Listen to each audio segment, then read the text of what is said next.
자, 여러분 안녕하세요. 반갑습니다. 자, 오늘은 민사집행 판례 제14강이 되겠습니다.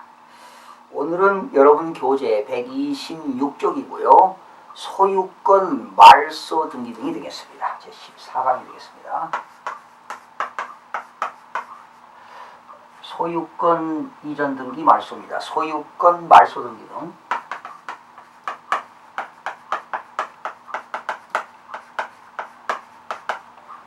소유권, 말소 등기 등이 되겠고요. 여러분 교재는 126쪽입니다. 자, 소유권, 말소 등기 등인데 내용이 좀 복잡하네요. 이런 경우입니다. 지금 갑, 을, 병, 정 간의 관계입니다. 자, 한번 볼까요? 갑이 있고요. 을이 있고요. 그 다음에 갑을 병이 있어요. 그리고 정이 있습니다. 지금 을하고 갑이 공사계약을 체결했어요. 그래서 이때 을이 병에게 공사 채권이 있습니다. 공사 채권. 그러니까 을과 병이 공사 채권 관계가 있어요. 그러면 이제 뭐 병이 도급을 했고 얘가 이제 수급을 했다고 하죠. 이게 도급인 공사 도급을 한 사람이죠. 이제 을이 수급인이에요. 공사를 맡아가지고 이제 을이 병에게 이제 공사해 준 거죠. 그러면 을은 수급인은 당연히 공사대금 뭐가 있나요? 공사대금 채권이 있다는 거죠. 공사대금 채권. 그렇죠. 그러니까 병이 도급을 했는데 을이 그걸 수급을 맡아가지고 공사를 해줬으니까 을은 병에게 공사대금 채권이 있어요. 그럼 이제 을이 채권, 여기서 보면 이제 을이 채권자가 되겠네요. 그러면 병은 뭐가 될까요? 채무자가 되겠죠. 그러면 을이 받을 채권을 을이 병한테 받을 채권을 을은 갑에게 채권을 양도할 수 있나요? 그렇죠. 채권을 양도했습니다. 을이 병한테 받을 채권을 을이 갑에게 채권을 양도했다라는 거죠. 채권 양도. 그렇죠? 을이 병한테 받을 채권을 을이 갑에게 채권을 양도했다라는 것입니다. 그러면 갑은 채권을 누구한테 받을까요? 병한테 받아야 되겠죠. 그렇죠? 이제 병한테 채권을 받으려고 하니까 병이 채권을 안 주는 거예요. 그래서 이때 갑이 병을 상대로 해서 뭐 했느냐? 소송을 한 거죠. 그래서 갑이 병한테 받을 돈이 있는데 이때 갑이 병을 상대로 해서 소송을 해가지고 양수금 청구 소송 제기했습니다. 금받을 갑이 을한테 양수받을 채권을 병을 상대로 해가지고 양수금 청구 소송을 제기했다.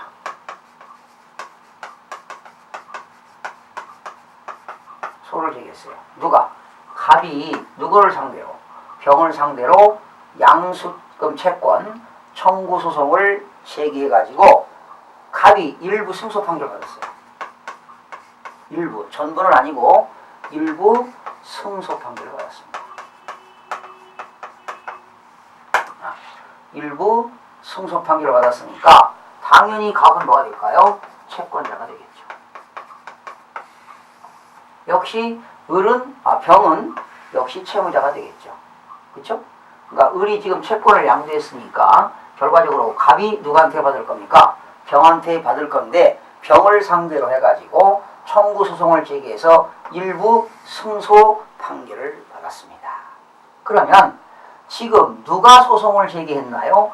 갑이 소송을 제기했으니까 소송인데 직접 자기 채권이 아니라 상대방으로부터 채권을 양도받아가지고 소송을 제기하니까 이런 것들을 뭐라고 하냐?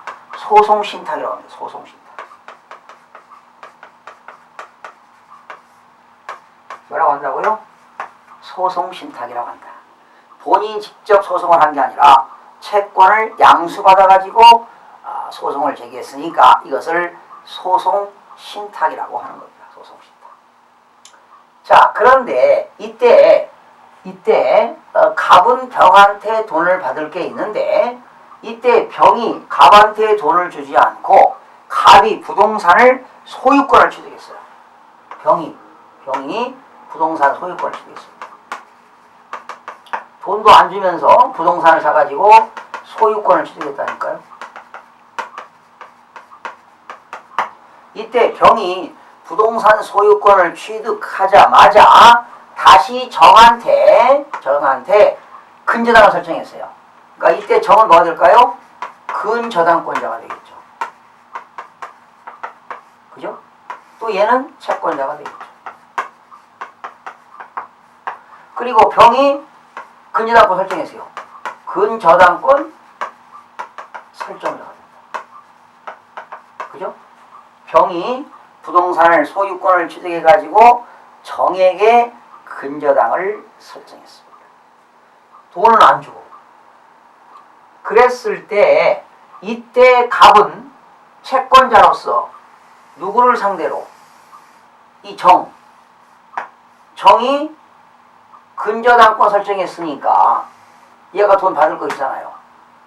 병은 갑에게 줄 돈이 있고 또 정은 얘가 부동산 소유권을 취득했는데 그것을 담보로 제공해서 근저당권을 설정했으니까 이때 정은 병에게 다시 채권이 있습니다. 이때 이 갑이라는 사람이 정이라는 사람에게 채권자, 지금 갑은 채권자니까 그죠? 병은 채무자인데 이 채권자 취소 소송을 제기했습니다. 채권자 취소 소송을 제기를 했는데 과연 이 제기한 것이 허용이 되느냐 안 되느냐는 사건입니다. 될까요 안 될까요? 결론은 허용이 안 된다는 판결입니다. 그러니까 갑이 받을 돈을 병한테 받아야 할 돈을 갑이 정을 상대로 해서 채권자 취소 소송을 제기했습니다. 얘가 안 주는데 너 이 병의 부동산을 담보로 제공해서 네가 돈을 빌려줬어? 그러면 그 채권자 취소 소송을 제기했어요. 누가? 갑이. 누굴 상대로 해서? 정을 상대로 해서. 과연 이것이 허용이 되느냐 안 되느냐는 그러한 사건이었습니다. 그리고 이때 이 갑은 민법 제2조 규정에 의해서 신의성실이 그 원칙에 해당하느냐. 여러분 민법 제2조의 신의성실에는 권리행사와 의무이행은 그렇죠? 얘는 권리를 행사해야 되잖아요. 얘는 의무를 이행해야 되잖아요. 이럴 때 권리행사와 의무이행은 신의 성실에 쫓아서 신의에 따라서 이행해야 한다. 이렇게 법조문에 나와 있습니다. 또한 권리는 남용해서는 아니 된다는 겁니다. 그래서 이때 채권자 갑이 정을 상대로 해서 채권자 취소 소송을 제기했을 때 허용이 되느냐 안 되느냐. 그런데 결론은 허용이 되지 않는다는 겁니다. 이런 판결입니다. 허용이 안 될 겁니다. 여러분들 같으면 이런 경우가 해내겠습니까? 이렇게 이제 기업을 하시는 사람들 또 개인 채권 채무 관계가 있는 복잡한 경우는 이렇게 소송을 하기도 하겠죠. 자, 우선 판시사항을 보기 전에 민법 127조 2조를 보시겠습니다. 민법 제2조는 신의 성실입니다. 권리 행사와 의무 이행은 신의에 쫓아서 성실히 이행해야 된다. 여러분, 채권자는 권리를 행사하고 있고 채무자는 반대로 의무를 이행해야 되겠죠. 그러니까 채권 채무 관계는 항상 우리 모든 국민들은 권리 의무 관계입니다. 민법은 그런 권리 의무 관계가 되겠는데 권리는 남용하지 못한다. 민법 406조를 보게 되면 채권자 취소권이 나옵니다. 채권자는 그 권리를 채권자 취소권, 그 채무자가 채무를 이행하지 아니하면서 어떤 권리를 행사할 때 채권자가 채무자의 권리를 취소할 수 있는 권리가 있습니다. 자, 406조가 채권자 취소권이 되겠는데요. 채무자가 채권자를 해양을 알고 재산권을 목적으로 한 법률행위를 할 때는 채권자는 그 채무자가 한 법률행위에 대해서 취소하거나 원상회복을 어떻게 할 수 있다? 법원에다가 청구할 수 있습니다. 이것이 바로 채권자 취소권이 되겠습니다. 다시 한번, 채무자가 채권자를 해양을 알고, 즉 채무자가 재산권을 목적으로 한 법률행위, 그러니까 쉽게 얘기하면 채무자가 채무를 이행하지 않고 채권자에게 채무를 이행하지 않고 채무자의 재산을 제3자에게 어떠한 법률행위를 했을 때는 그 채권자는 채무자를 상대로 해서 법원에다가 취소 및 원상회복, 다시 채무자 앞으로 법률행위를 한 것을 채무자 앞으로 원상회복할 수 있도록 법원에다가 청구할 수 있는 것이 민법 406조의 채권자 취소권이 되겠습니다. 자, 뭐 이런 건데요. 자, 한번 판시상 보실까요? 126쪽입니다. 확정 판결에 기한 강제 집행이. 지금 갑이라는 사람은요, 병을 상대로 해서 양수금 돈 받을 청구 소송을 제기해서 일부 승소 판결을 받았으니까 이걸로 강제 집행이 가능하겠죠. 그렇죠? 확정 판결에 의하여 강제 집행이 권리 남용에 해당하기 위한 요건 및 이 경우 판결금 채권을 피담보 채권으로 하는 채권자 취소권 행사. 이제 병한테 받을 거 있었는데 병이 이 부동산을 취득해 가지고 제3자인 정에다가 근저당권을 설정했으니까 다시 이 사람은 채무자가 되고 이 사람은 채권자가 되는 겁니다. 그래서 채권자 취소권 행사 등 판결금 채권에 기초한 다른 권리의 행사가 허용됩니다. 얘한테는 채권자 취소권이 가능하겠지만, 그죠? 그런데 이 제3자, 그죠? 채권에 기초한 다른 권리의 행사가 허용되는지, 채권자 취소동 제기를 병한테는 할 수 있지만 정한테 하는 것도 허용이 되느냐 이런 얘기죠. 허용이 안 된다고 보는 판례가 나와 있습니다. 자, 갑이, 한번 볼까요? 갑이 을로부터 을의 병에 대한 공사대금 채권을 양도받아가지고, 그죠? 갑이 양도받아가지고 병을 상대로 양수금 청구 소송을 제기하여, 그죠? 병을 상대로 양수금 청구 소송을 제기하여 일부 승소 판결 확정이 되었는데 병이 건물 소유권을 취득하여 정에게 근저당권 설정했어요. 근저당권을 설정하여 주자 갑이 판결금 채권을 피보전 채권으로 하여 정 등을 상대로 채권자 취소 소송을 제기한 사안에서 갑과 을의 채권 양도가 갑과 을의 채권 양도가 소송 신탁에, 그쵸?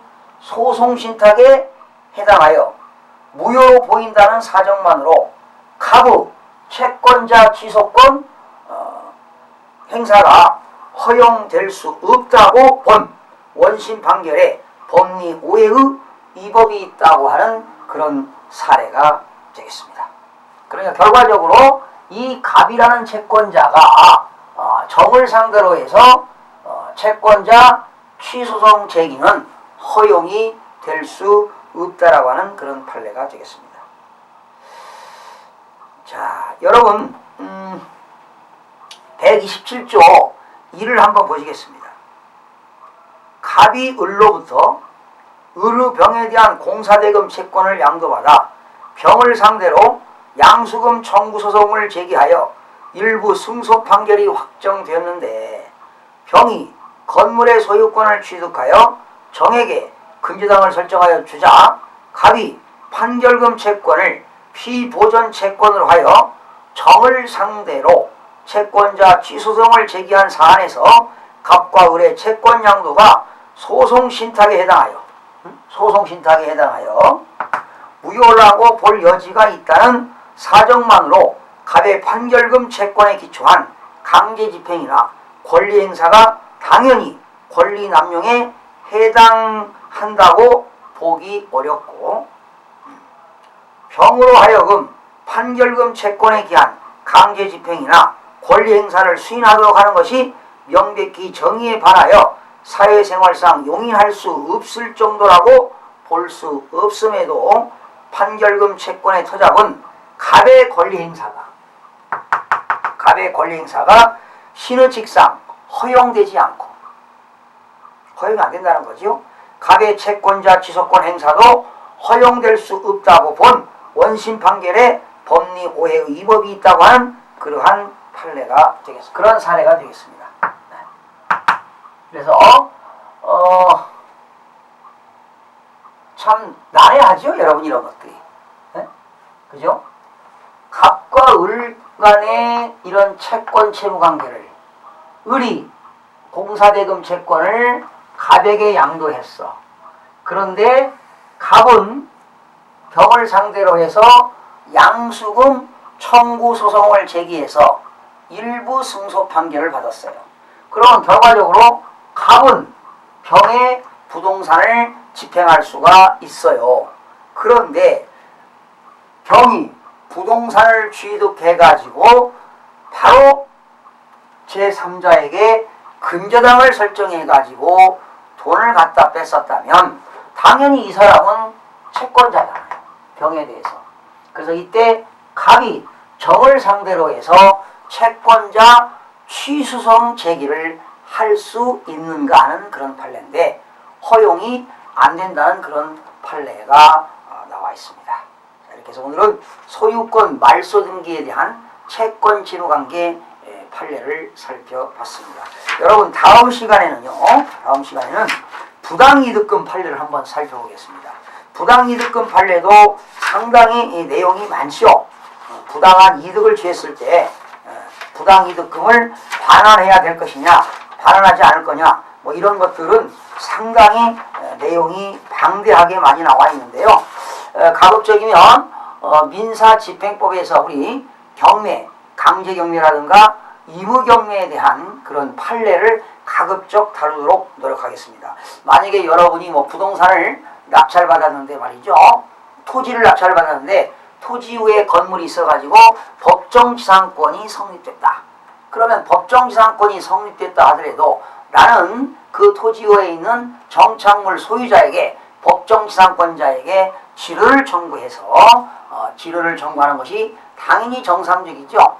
지료 및 부당이득금 반환을 청구하는 그러한 소재기, 그런 판결을, 그런 것들을 다뤄보도록 하겠습니다. 여러분, 다음 시간에 부당이득에 대한 사례를 가지고 살펴보겠습니다. 여러분, 대단히 수고하셨습니다.